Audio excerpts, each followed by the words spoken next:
Boa noite, meu querido amigo, minha querida amiga, a graça e a paz de Cristo na sua vida. Seja bem-vindo à sua oração da noite.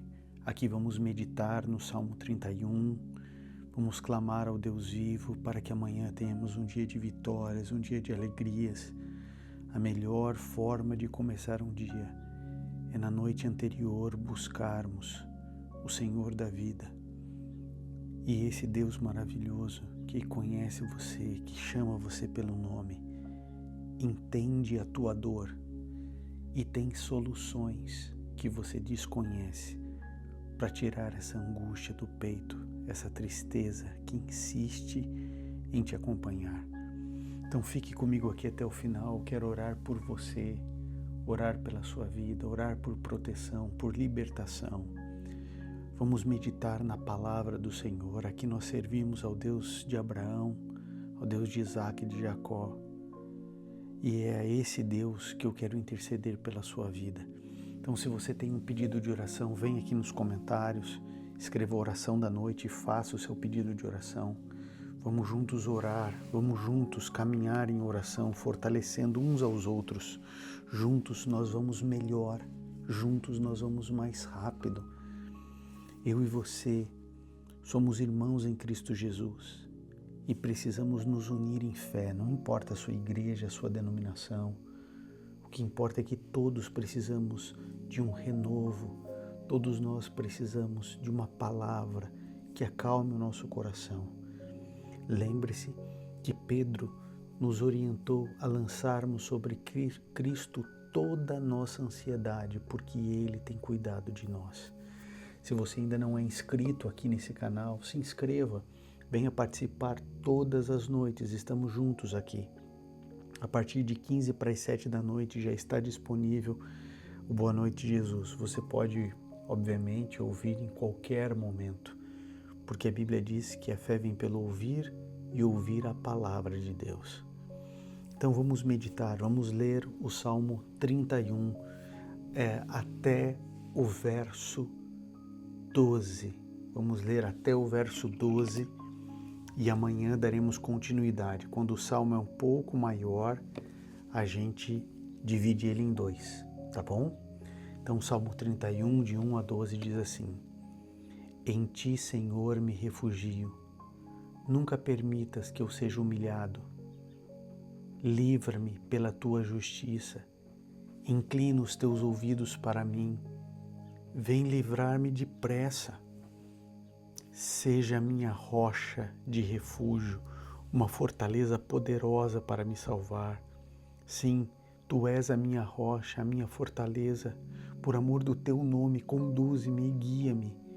Tira-me da armadilha que me prepararam, pois tu és o meu refúgio.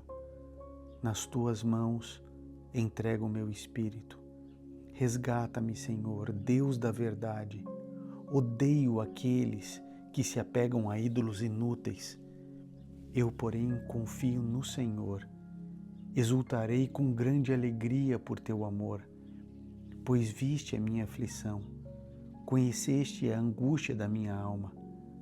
Não me entregaste nas mãos dos meus inimigos, deste-me segurança e liberdade. Misericórdia, Senhor. Estou em desespero, a tristeza me consome, à vista o vigor e o apetite. Minha vida é consumida pela angústia e os meus anos pelo gemido. Minha aflição esgota as minhas forças e os meus ossos se enfraquecem. Por causa dos meus adversários, sou motivo de ultraje para os meus vizinhos e de medo para os meus amigos. Os que me veem na rua fogem de mim. Sou esquecido por eles, como se estivesse morto. Tornei-me como um pote quebrado. Ora, Davi aqui está vivendo alguns momentos muito delicados na vida dele. Ele reconhece Deus como refúgio, reconhece Deus como aquele que faz a justiça, que é o socorro que vem depressa em seu auxílio. Ele apresenta a Deus como rocha, como fortaleza, como aquele que o conduz, que o resgata, mas ele também pede misericórdia Porque apesar de Deus ser tudo isso para Davi, ele diz, estou em desespero. Sabe, eu sei que você ama Jesus, senão você não estaria aqui.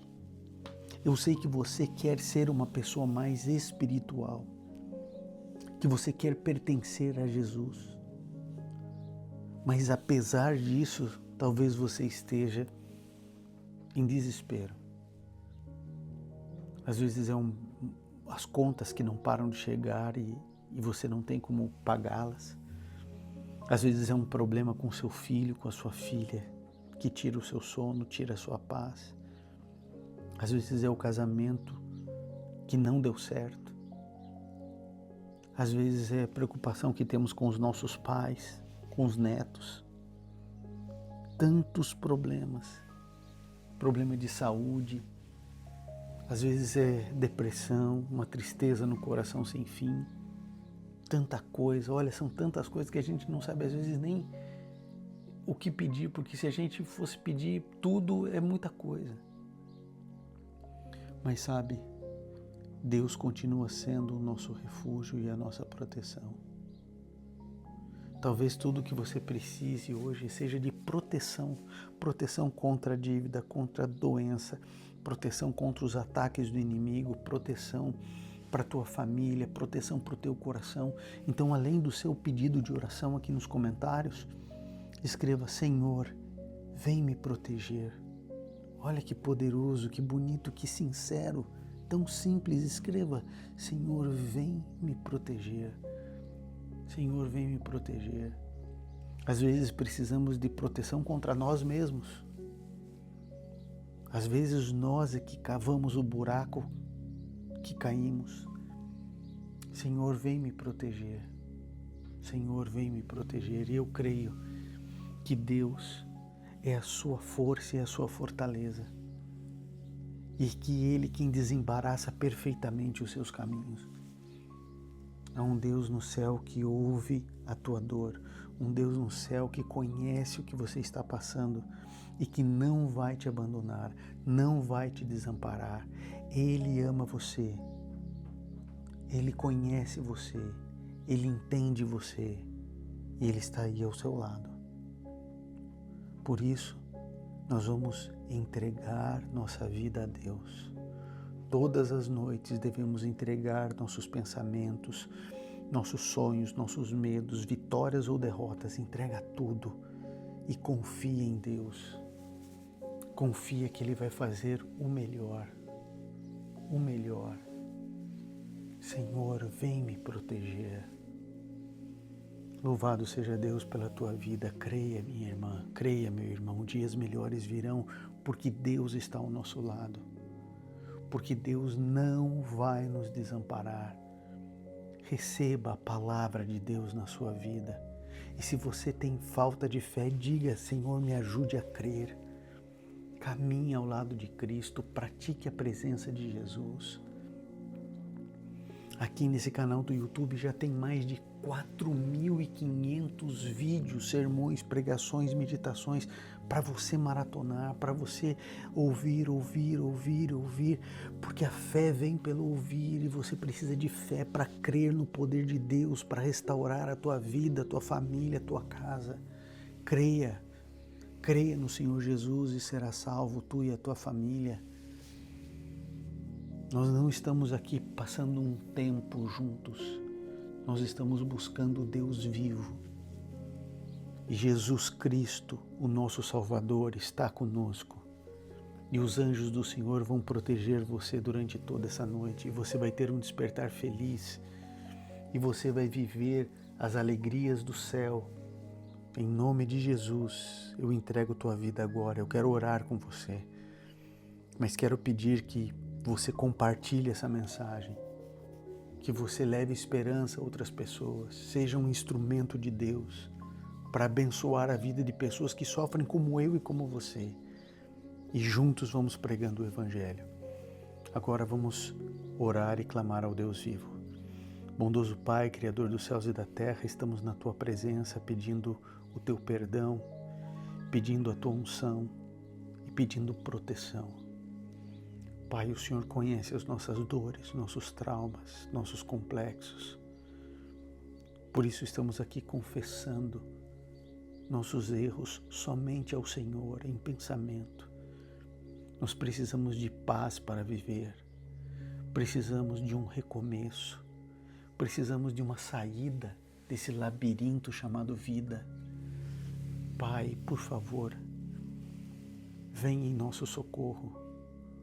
Opera o teu milagre. Exerça a tua bondade sobre nós. Nos dê um novo coração. Coração capaz de te amar, de te servir, de te obedecer. Salve a nós e nossos filhos. Salve a nossa família. Cuida de cada um de nós, Senhor. Acalma o nosso coração aflito e nos permita descansar em Teu amor. Em nome de Jesus oramos. Amém. Querido, Deus abençoe você, querida irmã, que Deus te proteja, te cuide. E como sempre aqui, não desligue o Boa Noite Jesus. Eu vou separar aqui, vai começar uma pregação bíblica para tocar a tua alma, para Deus falar com você. Então fique agora com a palavra de Deus. Queridos, hoje eu quero pregar sobre um tema que, para mim, toda vez que eu vou pregar, esse tema é muito difícil para mim. E ele é complexo, porque eu vou falar um pouco sobre o sofrimento humano.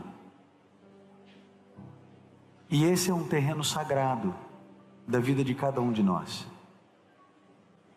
Por isso eu peço licença para você nessa noite, porque é possível que eu visite alguns lugares da tua alma nessa noite que há muito tempo você quis esquecer. Embora eu já tenha sofrido muito na minha vida, eu sei que existem pessoas aqui que provavelmente já sofreram muito mais do que eu.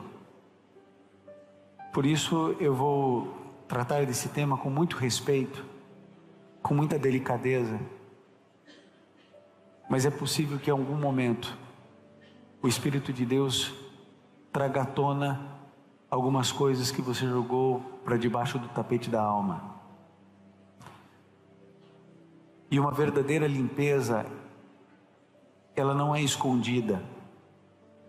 A limpeza verdadeira é uma purificação, é uma libertação. E eu espero que a mensagem da palavra de Deus possa trazer a você uma reflexão simples, mas profunda, e que ajude você na lida do sofrimento, uma vez que o sofrimento é universal e inevitável. E se ele é universal e inevitável, a gente precisa aprender a sofrer. Porque se eu e você não soubermos lidar com o sofrimento, nós vamos sofrer por dois motivos: pela razão do sofrimento e pela inabilidade de viver e sofrer o sofrimento. Por isso a reflexão se torna importante para todos nós. Para todos nós. Vocês sabem que 300 anos antes de Cristo, um homem chamado Epicuro, ele apresentou um dilema para a humanidade, e esse dilema rasgou os séculos, chega até nós. E você com certeza já ouviu falar desse dilema, talvez não tivesse associado ainda com Epicuro, mas foi ele quem levantou pela primeira vez essa questão. Ele dizia da incompatibilidade, um dilema entre duas características atribuídas a Deus. Ele dizia: ou Deus é bom, ou Ele é todo-poderoso. Porque as duas coisas juntas são incompatíveis com o mundo como eu e você vivemos. Ele dizia assim: se Deus é amor, então Ele não pode todas as coisas. Porque se Ele de fato é amor, Ele não deixaria toda essa maldade se proliferar. Estupro, morte, roubo, violência, corrupção, traição, dor, morte. Então, se Ele é amor, então Ele não consegue conter todo o mal. Agora, se Ele pode realmente todas as coisas, então Ele não pode ser amor. Porque se Ele pode todas as coisas, não faz sentido um Deus que é amor não evitar o assassinato de um pai de família. se Deus é amor e é onipotente, se Ele é onibenevolente e onipotente, é incompatível essas duas características com o holocausto. Então Epicuro declarou: ou Deus é bom, ou Ele é todo-poderoso, porque as duas coisas não funcionam. E eu e você, de uma outra maneira, a gente aborda Deus nessa demanda. Quando a gente pergunta para Deus: por que determinada coisa aconteceu comigo, aconteceu com meu filho, aconteceu com a minha mãe, aconteceu com a minha família? Por que tal coisa aconteceu com a minha sobrinha? Por que determinada coisa aconteceu com o fulano? A gente vive vendo tantos problemas, tantas lutas, tantas angústias, e a gente não sabe exatamente as razões de Deus. E como a gente não tem as respostas, a gente corre o risco de aceitar qualquer resposta. Como nós não temos as respostas, nós corremos o risco de aceitarmos respostas equivocadas.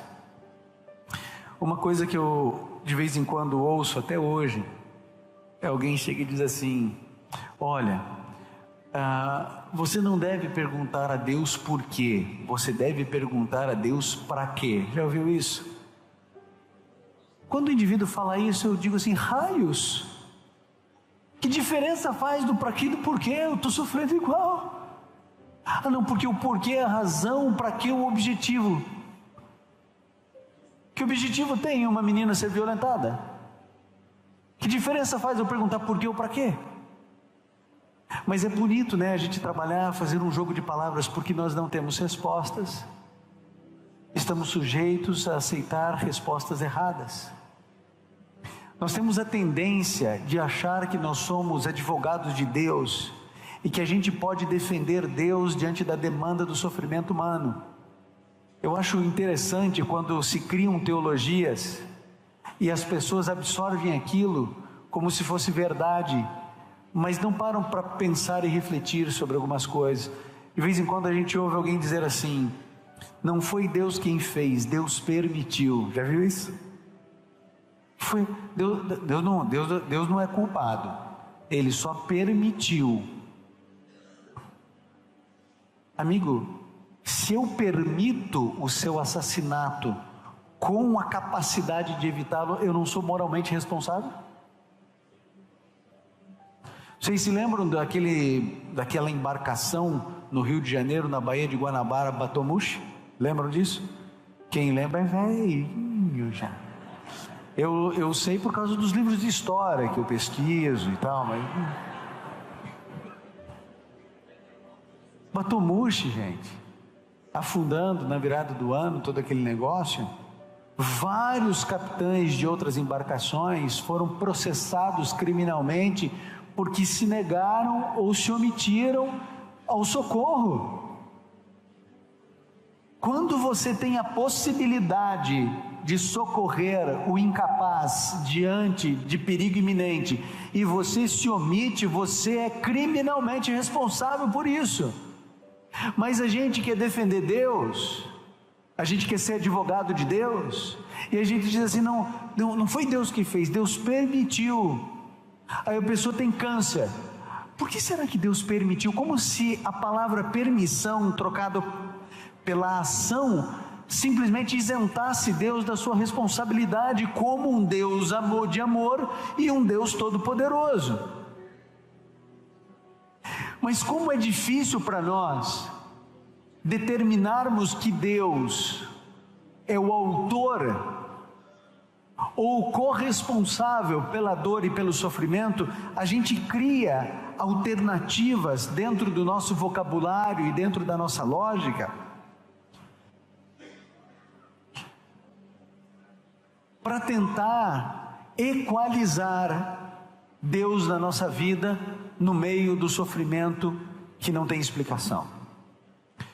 Bom, dito isso, eu gostaria de fazer um estudo de caso da Bíblia, para que a gente pudesse fazer algumas reflexões importantes a respeito do sofrimento.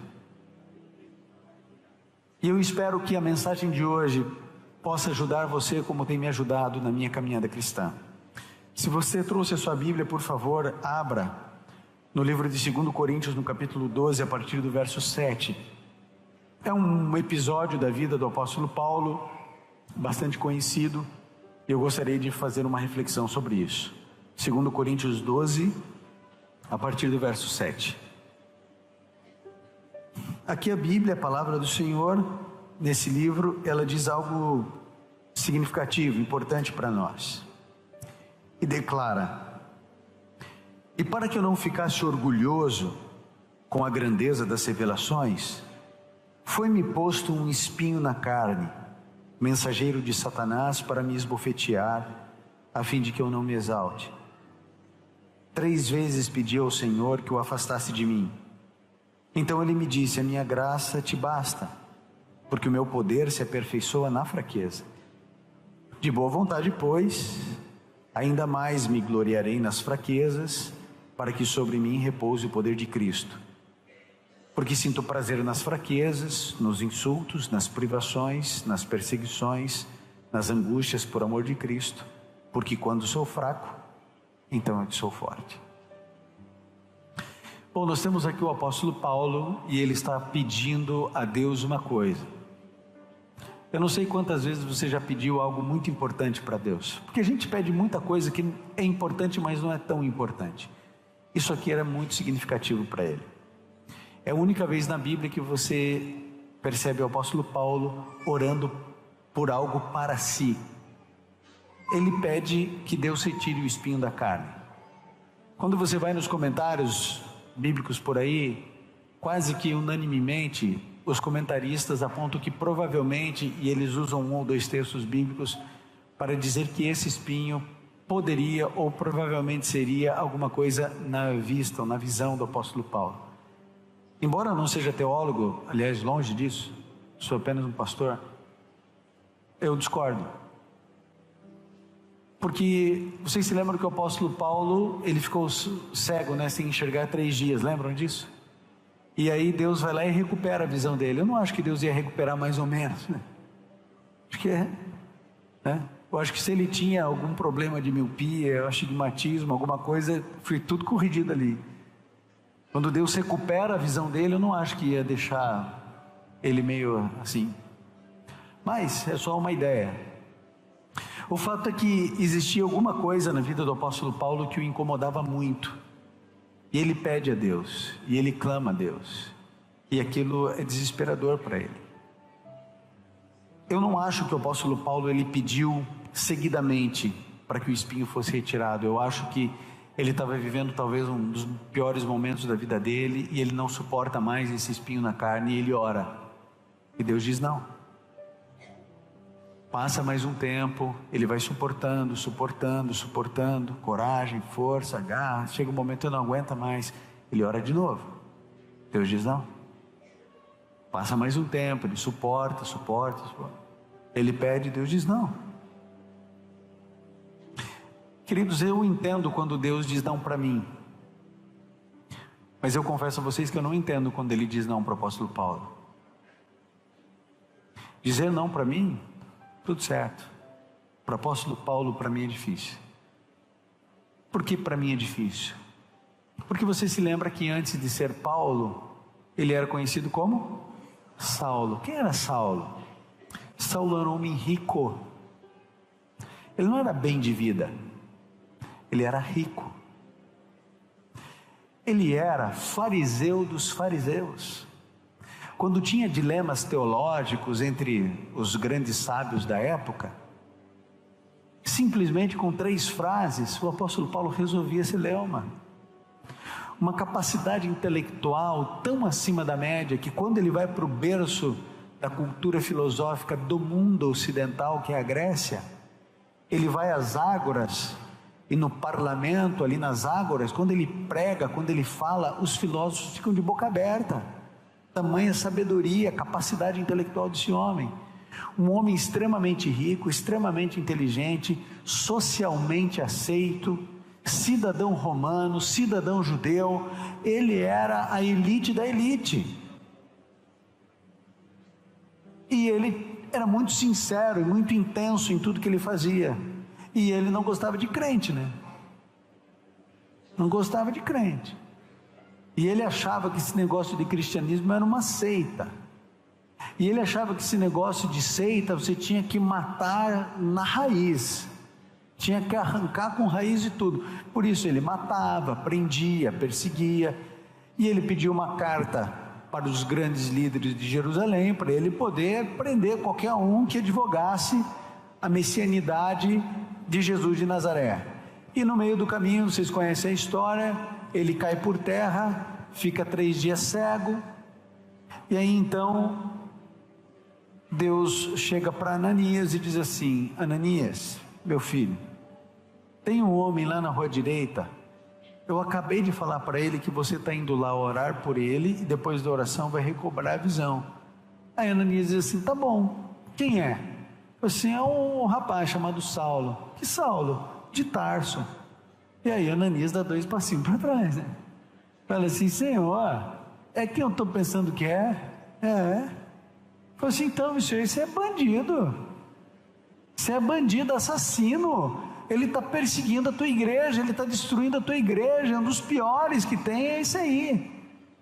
E aí Deus fala para Ananias uma coisa interessante. Ele chega e diz assim: olha, ele é para mim um vaso escolhido.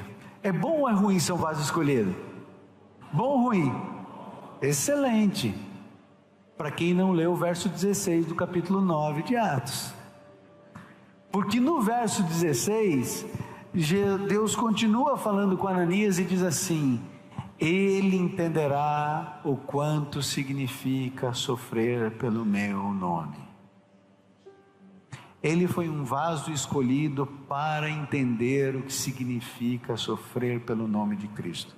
Para a gente ganhar tempo, a gente não vai ler, mas eu vou ler para você rapidinho um pouquinho do sofrimento que o apóstolo Paulo passou depois que aceitou Jesus. Ele diz: 5 vezes recebi dos judeus uma quarentena de açoites menos 1. 3 vezes fui açoitado com varas. 1 vez fui apedrejado, 3 vezes naufraguei, fiquei 1 noite e 1 dia boiando em alto mar, em viagens muitas vezes, em perigos de rios, em perigos de assaltantes, em perigos entre patrícios, em perigos entre gentios, em perigos na cidade, em perigos no deserto, em perigos no mar, em perigos entre falsos irmãos, em trabalhos, em fadigas, em vigílias muitas vezes, em fome e sede, em jejum muitas vezes, em frio e em nudez. Querido, como que você acha ou imagina que eram as costas do apóstolo Paulo? Como a sua? Era cicatriz em cima de cicatriz. 5 vezes uma quarentena de chibatadas, menos 1, porque ele era cidadão romano, não podia receber 40, mas também não vai receber 38, é 39. Tua cidadania livrou você de 1 chibatada, mas das 39 não. Depois que cicatrizava as costas, outra ocasião, chibata, depois mais chibata, açoitado com varas, ele foi apedrejado, dado como morto. Ele sofreu um naufrágio. Gente, naquela época não tinha busca de resgate, não tinha resgate, não tinha GPS, coordenada. O indivíduo que naufragava é morte certa. Fazer o quê? Quem que ia buscar? Onde naufragou? Quem soube que naufragou? Ninguém. Ele passou 1 dia e 1 noite no mar, pensando o quê? Vou morrer. Preso, espancado, apedrejado, açoitado, fome, frio. O homem que era rico, inteligentíssimo, status, conforto, prazer, larga tudo por amor a Cristo, e ele sofre como eu nunca sofri na minha vida. Nunca apanhei por ser pastor, nunca apedrejaram meu carro na frente de uma igreja. Agora o apóstolo Paulo larga tudo por Jesus, tudo por Jesus, vira fazendor de tenda. Não tinha aço inoxidável, não tinha agulha que tem que estar pensando, não. Virou fazedor de tenda para poder comer, ainda passava fome. E você não vê o apóstolo Paulo dizendo assim: Senhor, o Senhor não disse que a minha água e o meu pão seriam certos, eu larguei tudo pelo Senhor, não tem nem pão. Você não vê, ele só faz um pedido, Senhor, tira esse espinho da carne. E Deus diz: não vou tirar, você vai morrer com espinho. Você entende por que eu compreendo que Deus diga não para mim, mas dizer não para o apóstolo Paulo? Para ele. E Deus disse não. Nós precisamos de um evangelho menos açucarado. A gente criou um evangelho de faz de conta, porque ele é mais docinho, mais algodão doce. O indivíduo lê o Salmo 91 que diz: 1000 cairão ao teu lado, 10.000 à tua direita, e tu não serás atingido. O indivíduo diz: esse tu aí sou eu. Quer nem saber dos 11.000 que tombaram. Agora, por uma questão de probabilidade, é mais fácil eu estar entre os 11.000 ou entre esse aqui que ficou em pé. Mas a gente diz assim: não, nada vai me acontecer de mal. E a gente tem a expectativa de que porque a gente ama Jesus, tudo vai dar certo. A gente não vai passar fome, a gente não vai passar frio, nosso casamento vai dar certo, os nossos filhos vão dar certo, né? Antes da gente ter filho, a gente fica olhando o filho dos outros, e é tão fácil educar o filho dos outros, né? Tão bom educar os filhos. Se vocês quiserem, eu educo tudo os filhos de vocês. Agora os dois lá em casa é difícil. A gente acha que porque a gente tem Jesus, Ele vai fazer um milagre quando precisar. E quando isso não ocorre, a gente se frustra. Porque a gente pensa: 1000 cairão ao teu lado, 10.000 à tua direita, e tu não serás atingido. E leva um balaço no crânio, na frente de casa.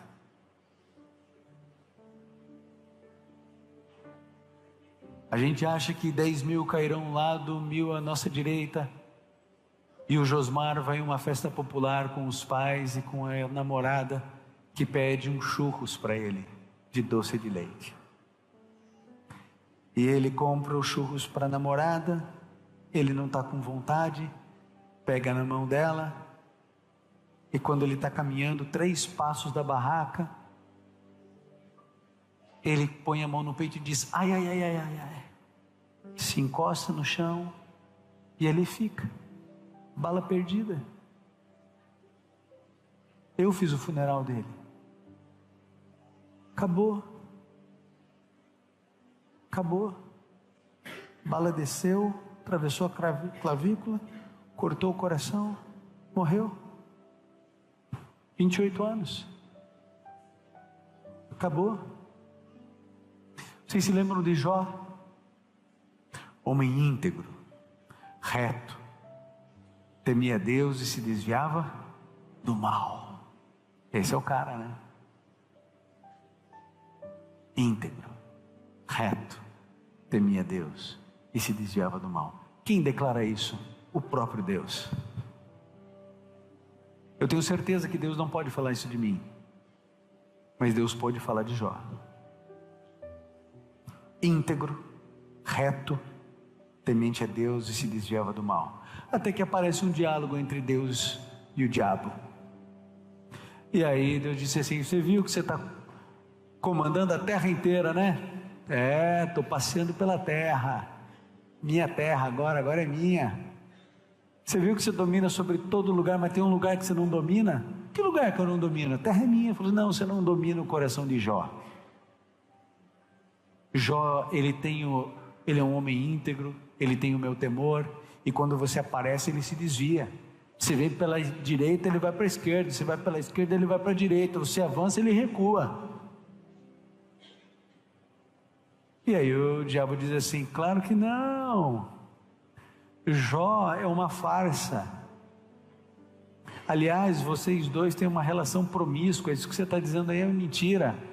O Jó, ele só é isso aí porque o Senhor enche ele de bênção.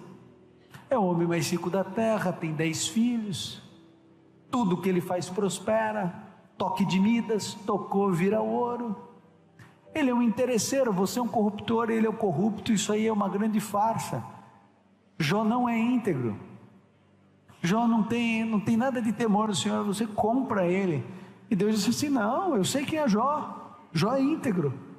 Quem é mentiroso aqui é você que é o pai da mentira. Quer fazer um teste? Aí Deus diz assim: tá bom, tira tudo que ele tem, pode tirar. Quem deu autorização para o diabo tocar em Jó? Quem deu? Deus deu autorização. Se Deus falasse assim: não toca no meu filho, o diabo ia tocar? Quem autorizou? E qual foi a primeira coisa que o diabo fez contra Jó? A primeira coisa que foi? Os filhos, pais. Qual vai ser a primeira coisa que o diabo vai fazer contra você?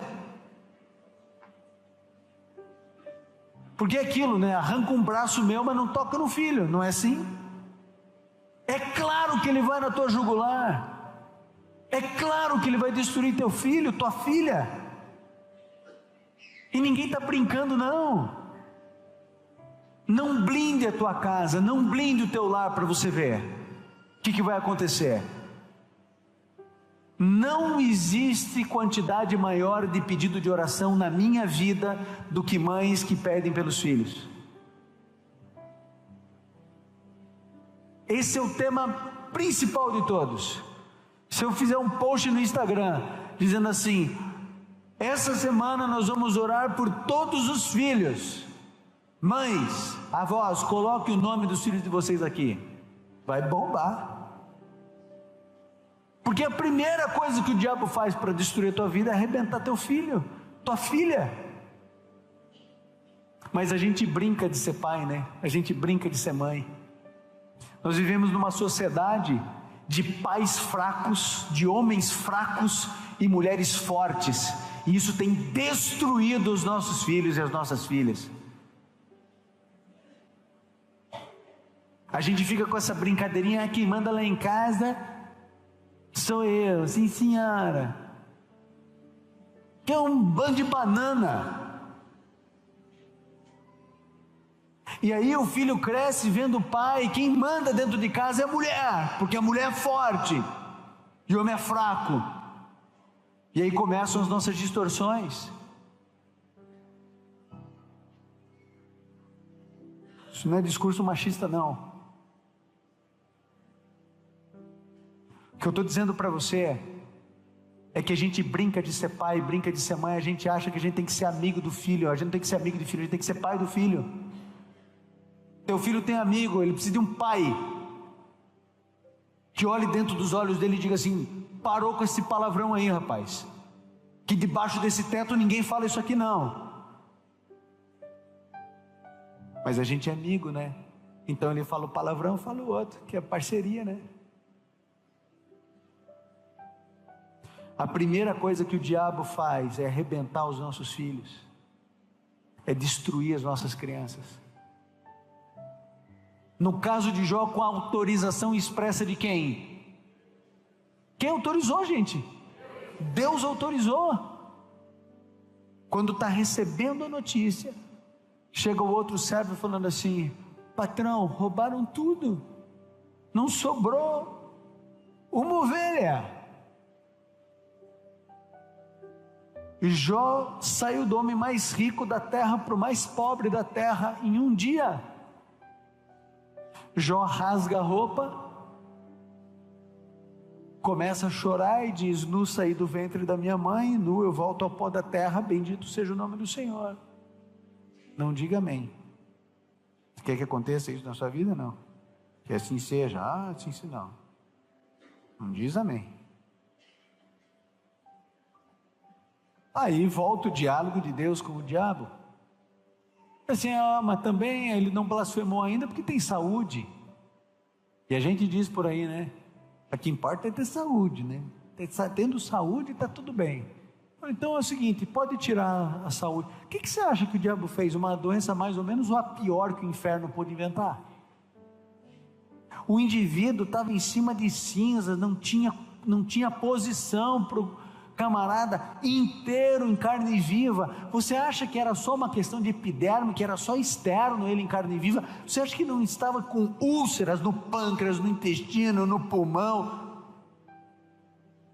O indivíduo, para beber água, doía, não conseguia comer. Quando os amigos chegam, ficam 7 dias chorando, sem abrir a boca, porque a dor de Jó era muito grande, luto, pobreza, dor sem fim física, tormento de dia e de noite. E aí, então, quando eles começam a dialogar, os amigos de Jó fazem o que nós queremos fazer, né? Defender Deus. Deus é bom, Deus é misericordioso. Se você está assim, Deus é justo. É porque você fez alguma coisa, Jó, não é possível. Deus não ia permitir uma coisa dessa. Deus não ia fazer uma coisa dessa com você. Mas foi Deus que permitiu ou não foi? Foi. O equívoco dos amigos de Jó, tentando defender Deus, porque a gente precisa equalizar o sofrimento que a gente está passando com um Deus onipotente, um Deus de amor. Então a gente tenta defender Deus. E aí então no diálogo eles tentam defender Deus, e Jó vai para cima, e Jó diz assim: não, eu sou íntegro, eu não pequei. Chega um ponto que Jó diz assim: eu queria que existisse um juiz entre mim e Deus, e ele ia apresentar as causas dele, e eu ia apresentar as minhas causas, e aí eu queria ver quem está certo e quem está errado nessa história. Jó sabe quem ele é. E Deus na história toda? Deus está quieto o livro inteiro. Deus não abre a boca, Deus está em silêncio, até que ele rompe o silêncio no capítulo 38. Aí sabe o que eu espero de Deus? Eu vou falar para você o que eu espero de Deus. Eu espero que Deus chegue pertinho de Jó, colocasse Jó no colo e falasse assim: filho, você foi maravilhoso. Eu e você estávamos sendo avaliados por todo o universo, fomos acusados de uma relação mentirosa e promíscua, de corruptor e corrupto. Olha, você foi íntegro, Jó, você demonstrou para todo o universo que você não era fiel a mim porque você tinha 10 filhos, você não era leal a mim simplesmente porque você tinha dinheiro ou porque você tinha saúde. Você mostrou para o universo, Jó, quem de fato você é, e mostrou quem eu sou. Então, Jó, eu só tenho que te agradecer. É isso que eu espero de Deus. Mas sabe o que Deus fala no capítulo 38? Ele chega para Jó e diz assim: cale a sua boca. E ele começa: quem é você que encobre o meu conselho? Onde você estava quando eu estabeleci os fundamentos da terra? Quando as estrelas da alva cantavam alegremente? Onde você estava quando eu pintei o céu de azul? Onde você estava quando eu determinei que toda a grama seria verde? Onde você estava quando eu povoei os céus com as aves e enxameei os mares com os mais diferentes tipos de peixes e animais marinhos? Quem é você, Jó? Agora você vai ficar quieto e eu vou falar. E Deus vai para cima de Jó. Sabe como é que Jó está nesse momento? Enlutado, miserável, fedendo a carne podre, porque ele apodrecia por dentro e por fora. E Deus diz assim: você fica quieto, porque você não pode encobrir o meu conselho e não pode julgar as minhas ações. E a gente não entende porque Deus age do jeito que age, como age, de que jeito age. Existe um livro chamado Anatomia da Dor. Esse livro foi escrito por C.S. Lewis e é a descrição da sua dor em relação ao luto, porque a sua esposa havia morrido. Sabe como que ele introduz esse livro? Ele diz assim: vá a Deus no pior momento da sua vida. Busque a Deus na maior escuridão da tua existência. Bata a porta de Deus e sabe o que você encontrará? Uma porta fechada, trancada, com a chave para dentro e o silêncio absoluto. Ele começa o livro assim. Por outro lado, eu quero lembrar a vocês a história de 3 jovenzinhos: Sadraque, Mesaque e Abdenego. Lembram deles? 3 jovenzinhos. Nabucodonosor, louco de pedra. Sabe que o louco de pedra é aquele que taca a pedra em avião, né? Desse naipe. Deus deu o sonho para ele: estátua, cabeça de ouro, peito de prata, bronze, ferro e barro. Disse assim: ó, o teu reino é o mais glorioso da terra, mas vai passar. Mais glorioso, vai passar. E ele falou: não, vai passar coisas em cima nenhuma. Eu vou fazer uma estátua inteira de ouro aqui, que não vai passar coisa nenhuma. E outra coisa, eu vou botar a orquestra para tocar. Cuidado com o que vocês tocam.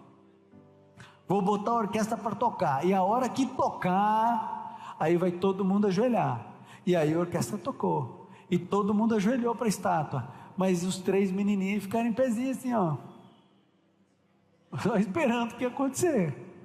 E Nabucodonosor, que era um cara bem gente boa assim, quis dar uma segunda chance para eles, né? Que todo mundo merece uma segunda chance. Aí chamou os 3 e falou assim: o que está acontecendo? Eu vou esquentar essa fornalha 7 vezes mais. Se vocês não ajoelharem, eu vou ter que tacar vocês lá. A palavra do rei é a palavra do rei. Não posso ser desmoralizado assim não. Vocês vão... E eu adoro a resposta deles, porque eles olham para o rei e eles dizem assim: ó rei. Tudo que começa com ó me encanta. Assim, ó rei. Pode ver, quando começa com ó, vem coisa boa aí. Assim, ó rei, o nosso Deus pode nos livrar da fornalha. Ele pode, mas mesmo que não livre, fica sabendo que a gente não vai ajoelhar. É peito de remador, não é? É coragem. Se eu sou Sadraque, sabe o que eu faria?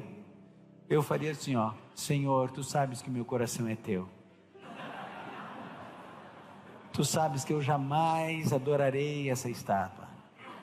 Eu só estou ajoelhado aqui porque se me matarem, quem testemunhará do teu amor em Babilônia? Porque eu sou brasileiro, né? Então já... Por isso que eu não sou Sadraque.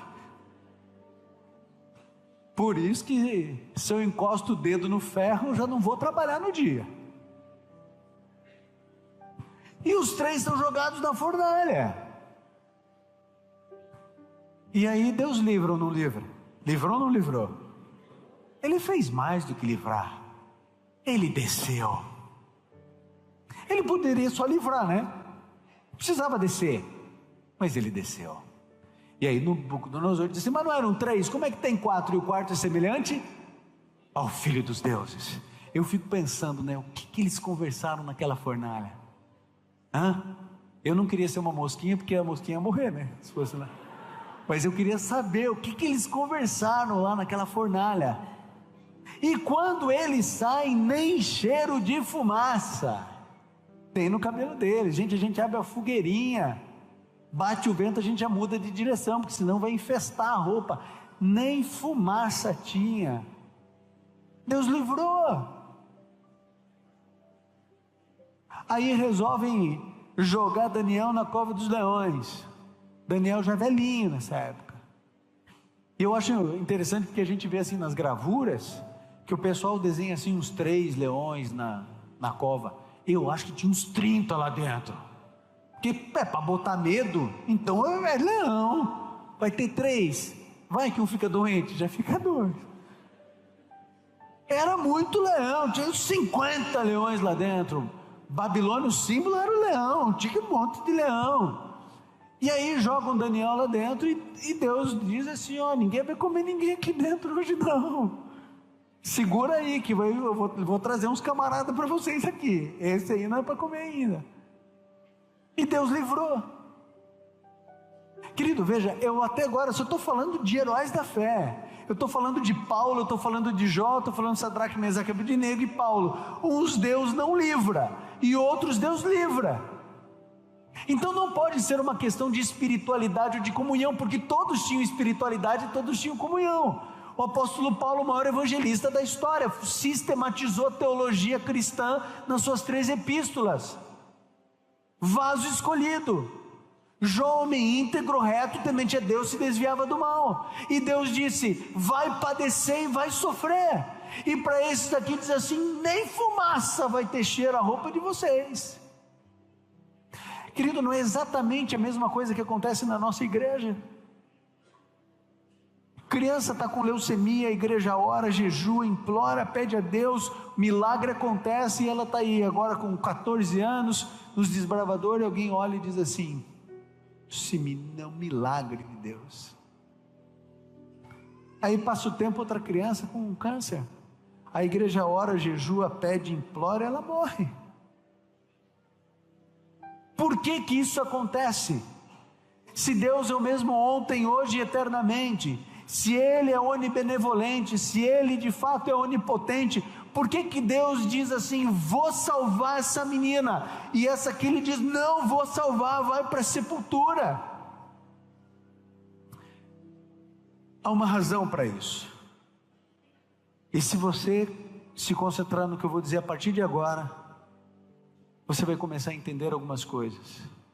Não prometo que sejam agradáveis, mas você vai começar a entender.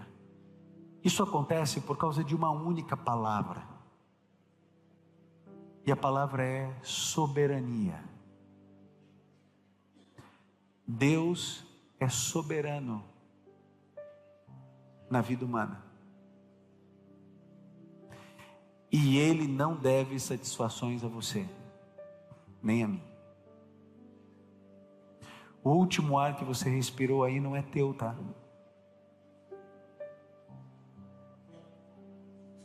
Quem sustenta e faz o teu coração bater antes de você sair da barriga da tua mãe é Deus. Ele é teu dono. Você não determina e não determinou o dia do teu nascimento. Foi Ele que disse: vai ser brasileiro, vai nascer em tal cidade, em tal horário, em tal hospital, o pai vai ser esse, a mãe vai ser essa, a herança genética vai ser essa. Ele vai para... Ele determina tudo que existe no universo, sobretudo a vida humana. Ele sabe o dia do teu nascimento e Ele sabe o dia da tua morte. Ele não deve satisfações a você e nem a mim. Um dia desses eu estava entrando em casa,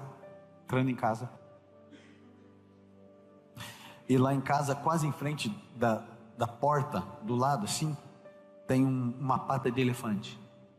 Pata de elefante é o nome de uma planta. Não vai pensar que eu tenho uma pata de elefante, que depois vai sair na rede social: pastor Ivan contrabandeia patas de elefante da África para decorar. Não, é uma planta, ok? Registra. Uma pata, já viu isso, né? Pata de elefante. E ela parece uma pata de elefante mesmo, daí sobe um caule único, e aí aqui em cima ela se divide e tem umas... E aí quando se divide, eu estou vendo e tem um vespeiro ali, enorme. Não é pequenininho não, vespeirão, eu nunca tinha visto aquilo, como é que desse tamanho o vespeiro e tal. E por coincidência, o rapaz que cuida do jardim lá do lugar onde eu moro, ele estava passando lá, e eu cheguei lá e falei: senhor Lincoln, me ajuda aqui. Eu falei: o que foi? Rapaz, tem um vespeiro ali em frente de casa. Eu falei: onde, pastor? Eu não vi para vespeiro aqui, o que cuida? Eu falei: mas tem vespeiro ali, eu tenho 2 crianças em casa, tem um vespeiro aqui. Aí ele falou assim: não, peraí que eu já vou resolver isso. Pegou uma bombinha assim, ó, e chegou e fez assim, ó, e foi dando as coisas. Eu falei: ô Lincoln, onde é que você vai? Eu vou embora. Eu falei assim: não, dá umas 10 bombadas aí. Daí ele falou assim: não, isso aqui é poderoso, como uma bombada já matava. Dei 2 porque você é meu amigo.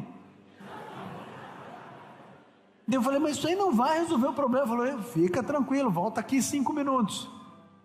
Eu entrei em casa, estava lá lavando louça, de repente passou uns 20 minutos, eu tinha até me esquecido do vespeiro, lembrei do vespeiro, fui lá ver. Quando eu vi, vespeiro no chão, zilhões de vespas mortas, caídas. Quer saber? Eu não devo satisfação a uma vespa. Só que a distância entre um ser humano e uma vespa é muitas vezes menor do que a distância entre Deus e o ser humano. Deus não deve satisfações a mim. Jó, na sua integridade, em um determinado momento, ele disse assim: recebi o bem do Senhor, porventura não receberia eu o mal? Deus te deu saúde a vida inteira. Quando você tem um problema de saúde grave, aí a gente esquece os 43 anos de saúde e a gente diz assim: Deus é injusto. Por que Deus está fazendo isso comigo? Aí chegou outro e fala assim: não é porque, é para quê? Aí outro diz assim: não é Deus que está fazendo, não, tá? Ele permitiu. Aí a gente, então tá bom, que bom. Eu continuo com o meu câncer. Que bom que não foi ele que causou, que bom que foi ele só permitiu.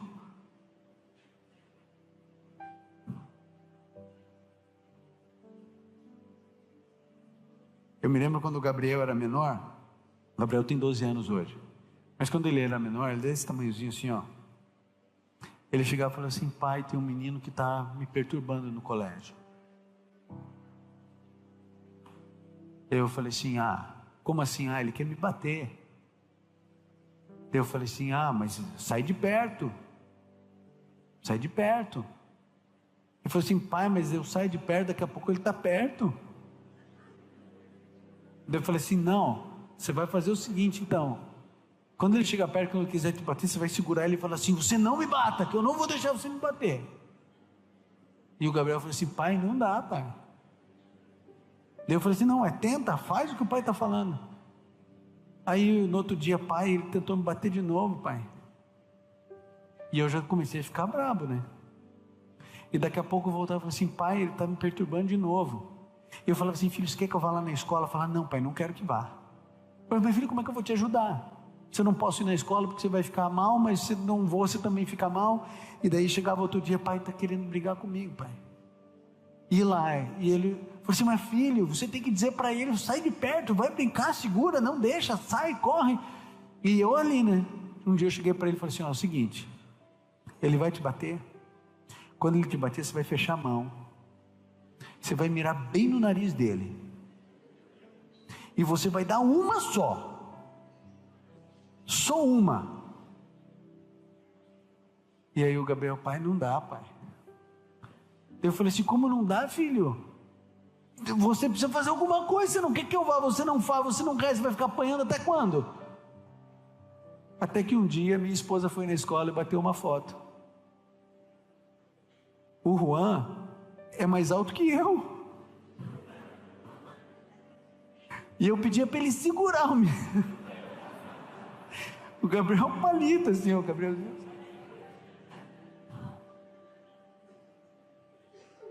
É a mesma coisa do que o Juan, desse tamanho, depois viraram amigos. Juan desse tamanho, mais alto do que eu, enorme, vai bater no Gabriel, e eu deixo. Eu estou aqui olhando. Eu sou mais forte que o Juan. Eu posso impedir o Juan de bater no Gabriel. Aí o Gabriel leva uma surra, aí alguém diz assim: não foi teu pai que fez isso, ele só permitiu.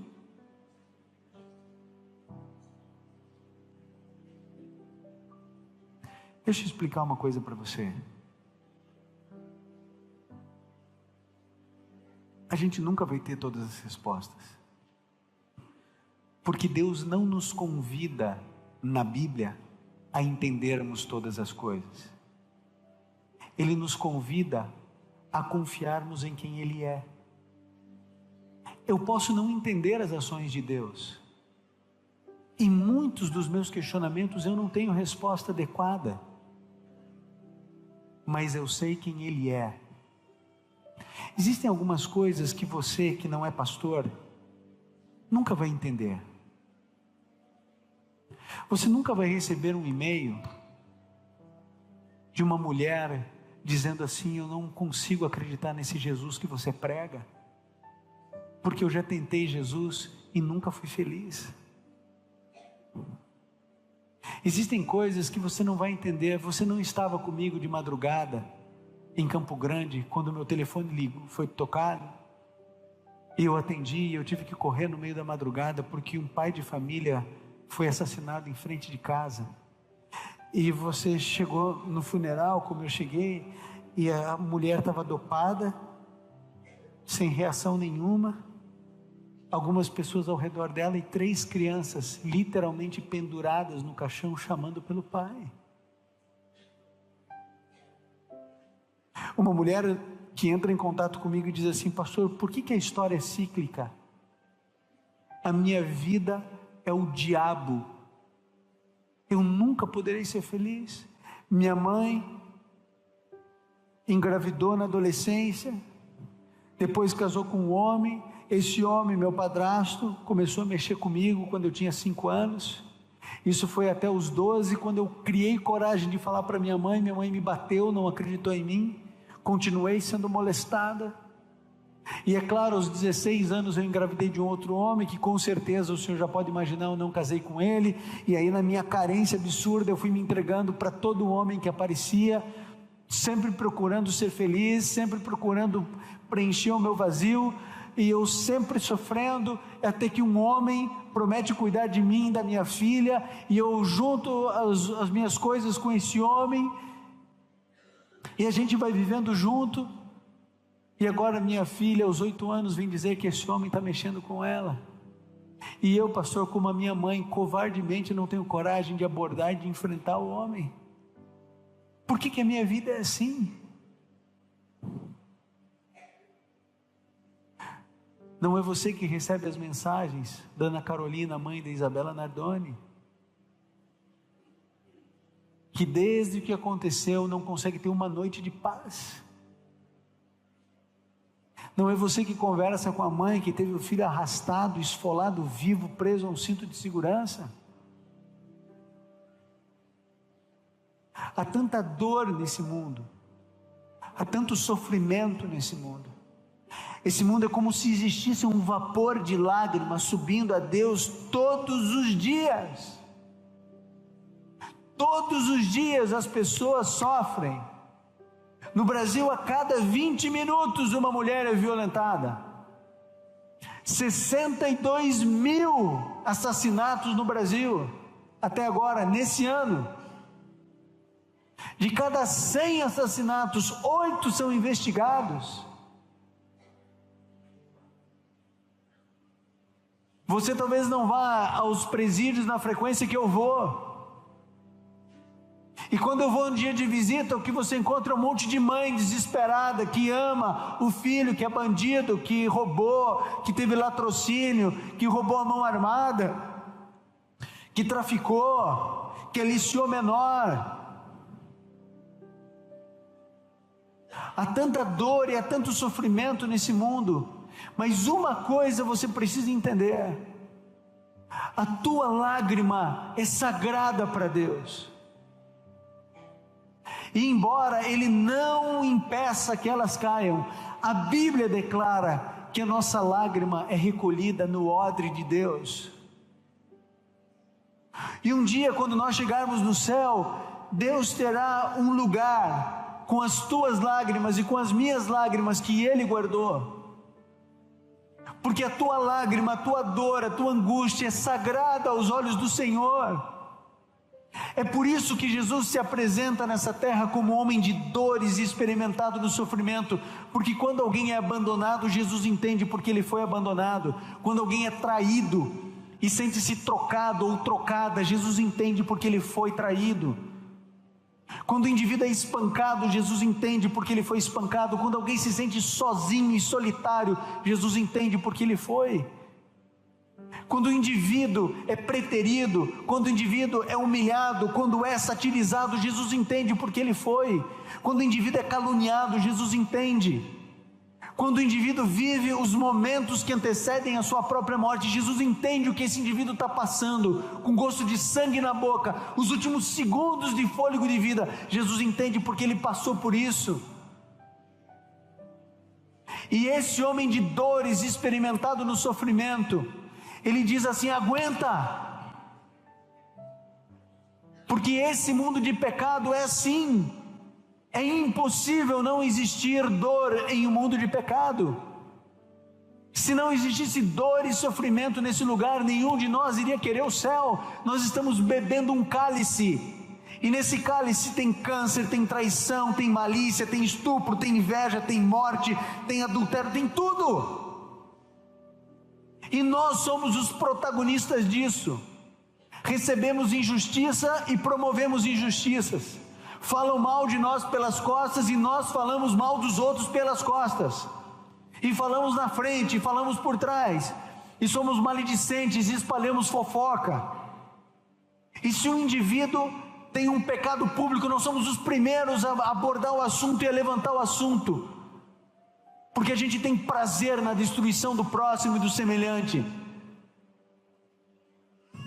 Se chegam para a gente e falam assim: você viu o que aconteceu? Você para tudo, o que aconteceu? E se for ruim, é o babado do momento. Porque a gente é assim, a gente quer misericórdia para nós, mas a justiça de Deus na vida daquele indivíduo, para nós é misericórdia, se renovando a cada manhã. Para o outro, Deus tem que fazer justiça na vida daquele camarada, porque não vale nada, porque é bandido. Eu me lembro quando eu era professor de ensino religioso em Curitiba. Tenta imaginar eu com 20 e poucos anos, jaleco branco, quadro negro, que geralmente é verde, né?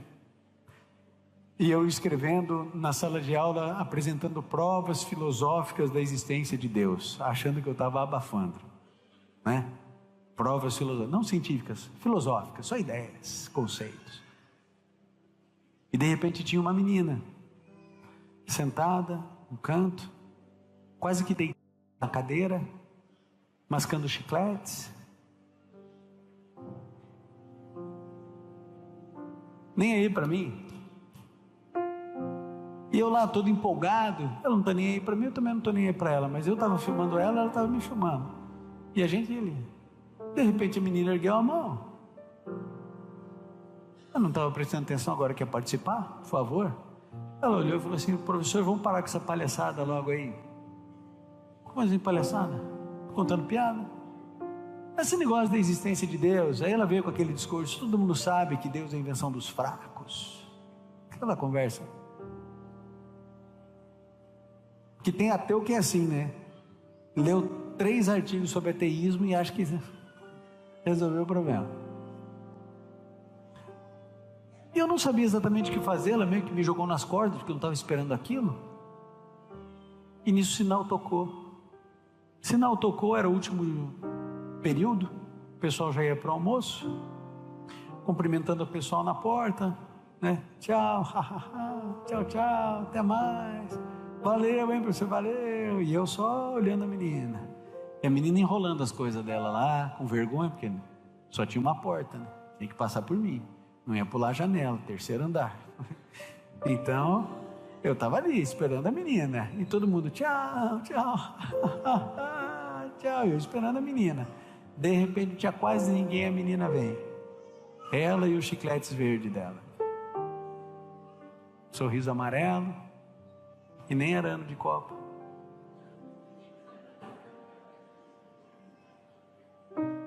Ainda bem que a gente tem o México, né? E aí a menina saindo, eu falei: eu não sabia que tinha uma teia aqui na minha sala. E ela disse: eu queria que o senhor soubesse mesmo, que eu não acredito, porque ok, precisamos conversar, né, sobre esse assunto. Podemos conversar mesmo, porque ateu gosta de provar que Deus não existe, né? Engraçado, eu não fico tentando provar que o unicórnio verde não existe na órbita da Terra, porque não existe. Vou ficar eu provando uma coisa que não existe. Por que o ateu tem que provar que Deus não existe se não existe, né? Mas eles querem provar que Deus não existe. Aí ela falou: então tá bom, vamos conversar. Eu falei: quando? Quando o senhor quiser. Eu falei: pode ser hoje? Ela falou: pode. Eu falei: que horas? Ela disse: a hora que o senhor quiser. Eu falei: 2h30. Tá bom, 2h30.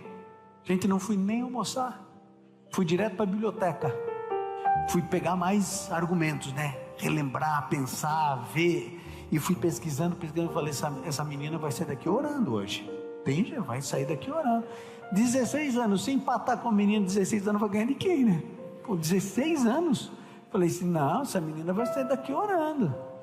Deu 2h30, pontualmente a menina ali, E eu estava pronto para a briga, né? Já estava aquecido, alongado.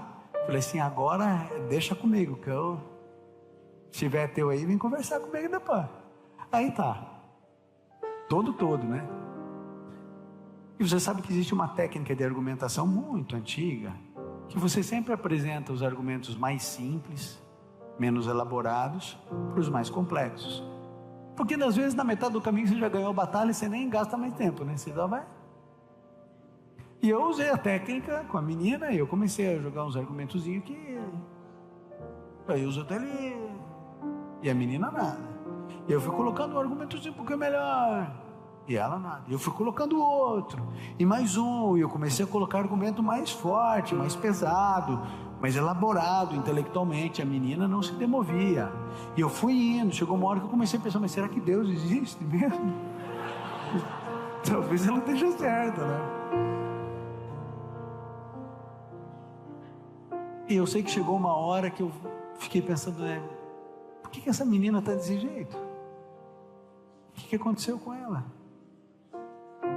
E eu não me lembro o que eu falei para ela, mas eu falei alguma coisa, não me lembro o que. Mas eu falei alguma coisa que mexeu com ela. E ela começou a chorar. Quando ela começou a chorar, eu pensei, ufa, agora começa o aconselhamento, né? Ela tinha muito cabelo, então ela chorava e o cabelo ia grudando no rosto dela, assim. Ela chorou, deixei chorar, tudo que precisava. Quando ela conseguiu respirar, ela falou, professor, eu vou contar para você a minha história. E ela disse, eu era adventista do 7º dia. Cresci na igreja. Minha mãe sempre me levou para a igreja, escolinha, rol A, B, C, jardim, todo aquele negócio. E ela disse assim, olha, a minha mãe, ela sempre me contava as histórias da Bíblia. Conheço todas as histórias, Mar Vermelho, Gideão, os anjos que protegiam Eliseu, Rio Jordão, conheço tudo. E era assim, todo dia minha mãe me acordava, a gente fazia o desejum, ela fazia o culto, eu ia para a escola. Eu morava no mesmo prédio que eu moro até hoje, que o senhor sabe qual que é. E esse era o meu dia a dia. Eu era uma garota, uma menina, pré-adolescente. E um dia minha mãe me acordou, a gente comeu, não estava tão frio, que em Curitiba é uma grande bênção. E ela pegou e fez o culto com a mamãe dela, e ela desceu, se encontrou com a amiguinha dela, como todos os dias ela foi para a escola adventista do Boqueirão. E ela foi caminhando e no meio do caminho 2 homens abordaram elas. E ela disse assim para mim, professor, você acha que eu fiquei com medo? Conhecia todas as histórias da Bíblia. Deus podia fazer qualquer milagre. Deus podia permitir que um adulto visse, podia passar uma viatura da polícia. Esses homens podiam ter um ataque cardíaco ali na hora. Então eu fui orando, mas confiando de que Deus ia me livrar. E eles nos conduziram para uma construção abandonada. E eles foram nos levando para o lugar mais abandonado da construção abandonada. E lá, professor, mar nenhum se abriu, muralha nenhuma caiu. E eu com 12 anos, junto com a minha amiga, fomos violentadas. Sabe o que essa menina disse para mim? Ela disse assim, professor, eu prefiro acreditar que Deus não existe do que imaginar que Ele existe e não fez nada.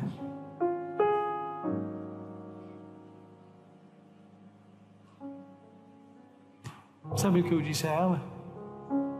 Eu não sei o que você diria, eu sei o que eu disse. Eu olhei para ela e disse assim, fulana, filha, perdoe Deus. Perdoe Deus. Não que Deus tenha errado, mas um dia Deus vai colocar você no colo e vai explicar o inexplicável. Deus recolheu as tuas lágrimas naquele momento. Nada é mais precioso ao Senhor do que a tua dor e a tua lágrima.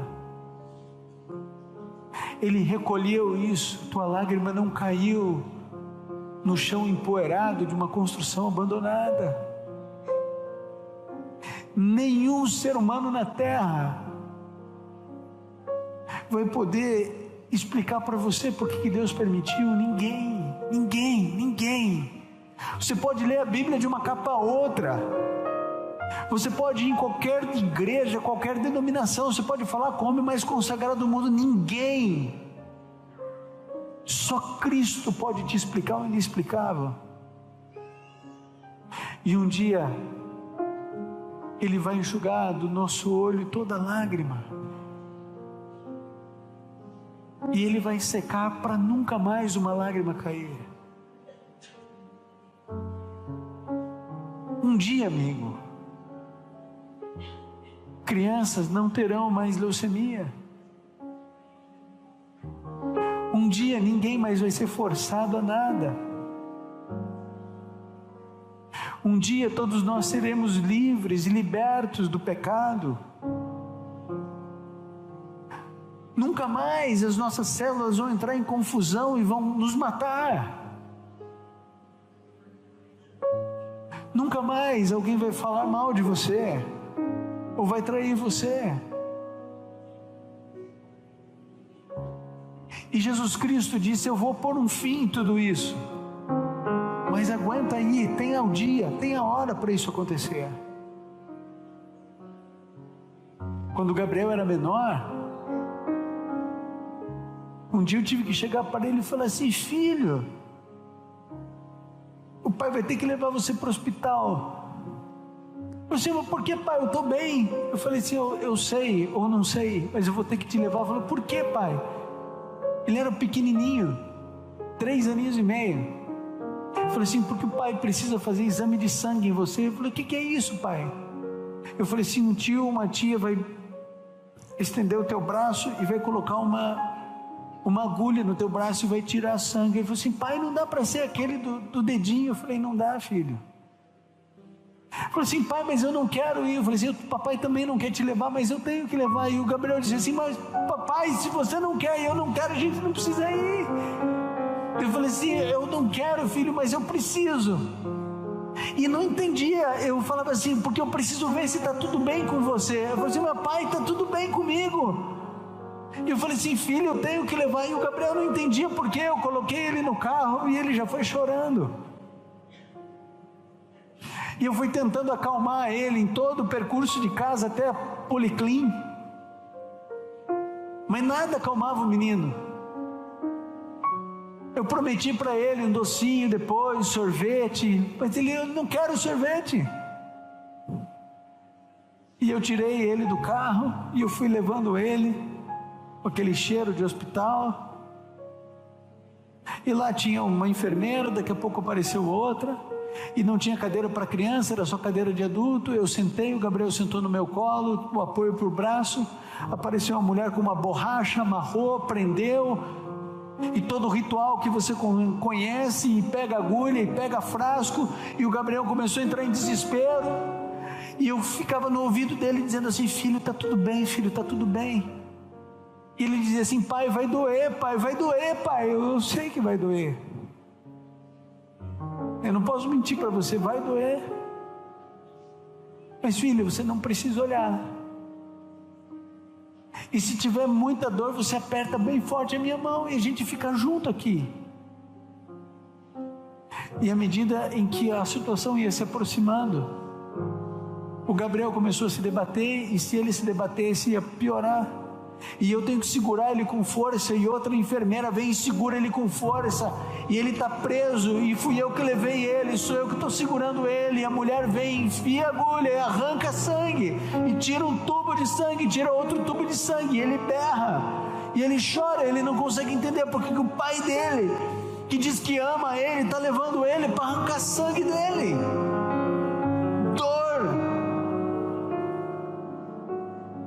Eu tentei explicar para o Gabriel de todos os jeitos e ele não entendia. Querido, você é o Gabriel e eu também. Deus às vezes pega a gente pela mão e diz assim: eu vou ter que te levar para o câncer, eu vou ter que te levar para a separação, para o divórcio, eu vou ter que levar você para a doença venérea. Com uma menina desesperada conversando comigo,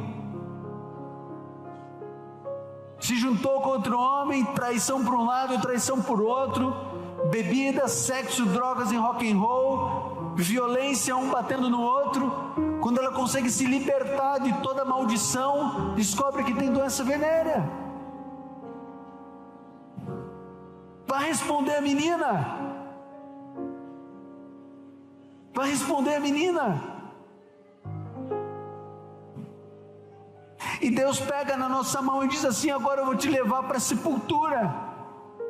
E agora eu estou pegando o teu filho e eu vou levar ele para a sepultura. Eu estou pegando o teu filho agora, eu estou pegando a tua filha agora. E vai reprovar de ano, e vai ter o desemprego, e vai passar fome, e vai passar necessidade, e vai ter problema. E Jesus diz assim: eu estou levando. E a gente diz assim: mas por que você está fazendo isso comigo? E Deus diz assim: não dá para te explicar, porque você não vai entender. E Deus tenta explicar para a gente, mas não funciona. E o nosso sangue é tirado. Mas daí, quando você leva a tua dor, quando você leva o teu sofrimento, o indivíduo olha para você e diz assim: a questão não é o porquê, é para quê. Porque nós não temos respostas, a gente está aceitando qualquer coisa. O dia que eu e Ivan entendi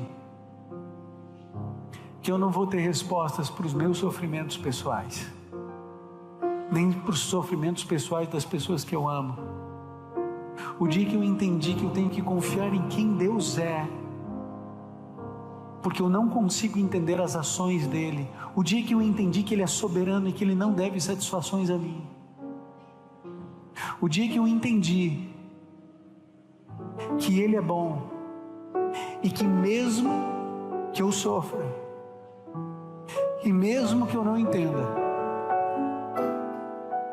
no final tudo acabará bem, eu descansei. Acredite no que eu vou dizer para você agora: os piores dias da tua vida ainda não chegaram.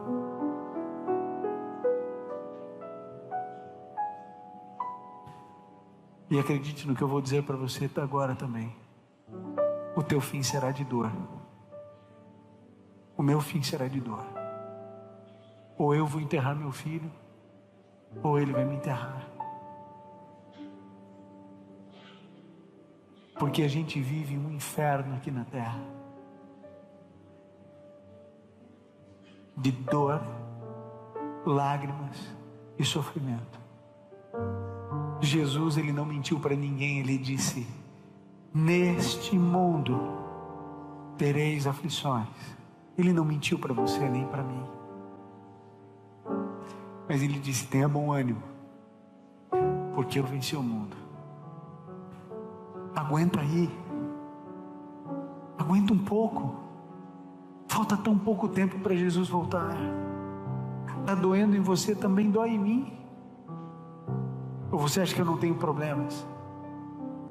Você acha que eu não tenho os meus traumas, meus complexos, meus medos, minhas inseguranças? Dói em você, dói em mim. Você não tem respostas, eu também não tenho. A gente está no mesmo barco.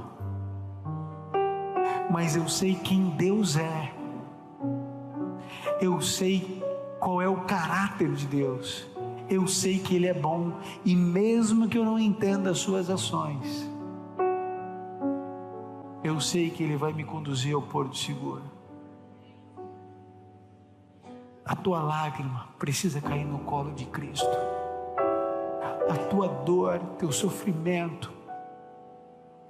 Eu não sei quem invadiu teu jardim, pisou tuas flores, quem roubou tua inocência na infância. Eu não sei se você está aprisionado num casamento destrutivo, ou solitário. Eu não sei o motivo da tua dor.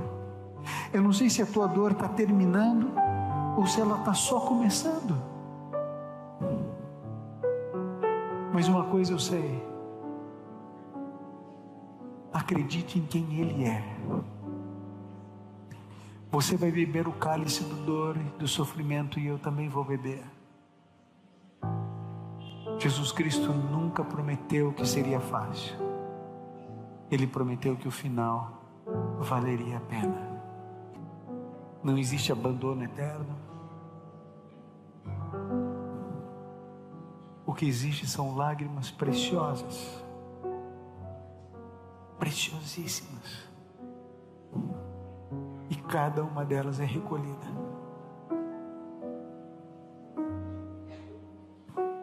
Cada lágrima que esses bilhões de seres humanos vão derramando estão sendo recolhidas pelo céu. E Deus consegue entender a minha dor como ninguém consegue. Você entende por que Jesus disse que a gente não pode julgar ninguém nunca? Porque é tanta dor. Somos todos vítimas. Todos vítimas. Do crente ao ateu, do santo ao profano, todos vítimas. Do assaltante ao assaltado, todos vítimas. Sofremos o maior sequestro da história do universo.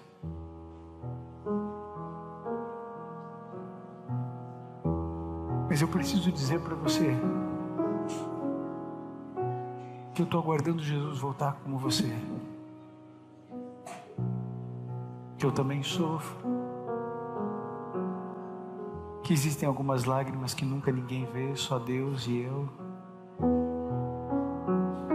Que o meu travesseiro conhece algumas lágrimas que ninguém conhece. Existem alguns medos que eu tenho que ninguém conhece, só Deus.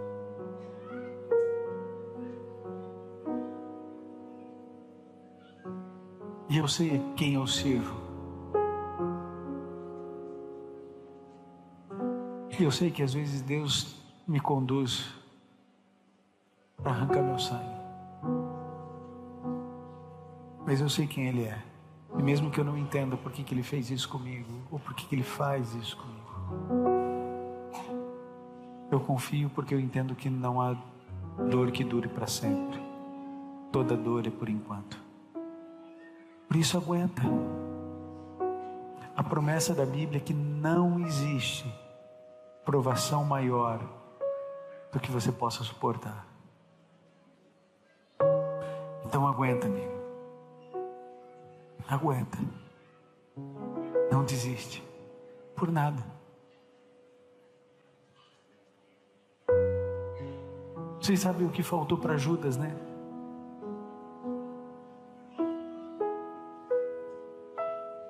O que faltou para Judas foi um cara que segurasse a cara de Judas e olhasse no olho dizendo assim: não se mata. Não se mata por nada, porque esse Jesus que você traiu vai ressuscitar em 3 dias. E Ele vai te perdoar, porque o perdão dele é maior do que a tua traição. Faltou alguém segurar Judas e falar assim: eu não vou deixar você sair de perto de mim. Judas não aguentou.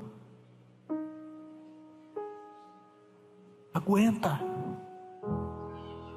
Aguenta, amigo. Falta tão pouco tempo. Vai piorar. Antes de melhorar, ainda vai piorar. Mas Jesus Cristo disse assim: eu não vou deixar vocês órfãos. Eu vou deixar com vocês um consolador, que vai consolar vocês no luto, na dor, na doença, na incompreensão. Você não está passando pelo vale da sombra da morte sozinho. Eis que estou convosco todos os dias. Isso inclui sábados, domingos e feriados. Isso inclui Natal, Ano Novo. Isso inclui os dias bons e os dias ruins, os dias de sol e os dias de chuva. Mesmo que você não sinta Jesus, Ele está porque Ele prometeu estar. Então aguenta, amigo. Aguenta. Fica firme aí. Não desiste por nada. Feche seus olhos, curve sua fronte e vamos orar. Pai,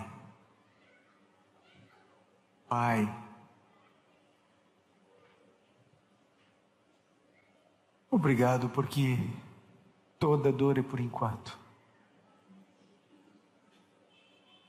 Obrigado porque ninguém atravessa a existência sozinho.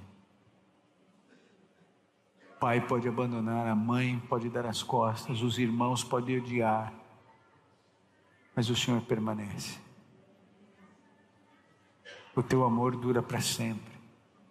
A tua misericórdia se renova. O Senhor nos acolhe, nos cuida.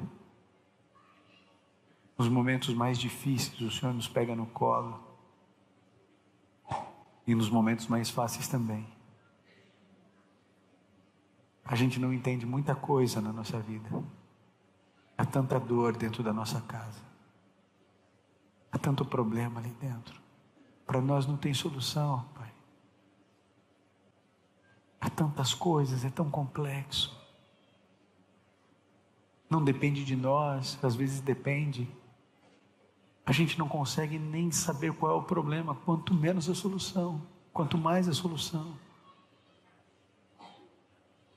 Pai, olha para a nossa dor e recolhe as nossas lágrimas.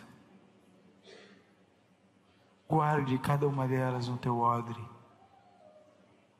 Cada odre com um nome. Cada odre de um tamanho. Mas todos guardados. Todos recolhem a nossa dor. E obrigado, Pai, porque essas lágrimas foram derramadas todas aos pés da cruz. Nós te agradecemos, Pai, porque temos a certeza de que o sofrimento, a dor, a morte, o pranto, o clamor terá fim. Nós imploramos, Pai, imploramos que o Senhor nos dê forças para atravessarmos esse vale de sombra e de morte chamado vida. E que nós possamos confiar em quem o Senhor é, quando não tivermos as respostas para as nossas inquietudes e para o nosso sofrimento. Concede-nos, Senhor, a todos nós aqui a tua paz, que excede o entendimento humano e purifica o coração.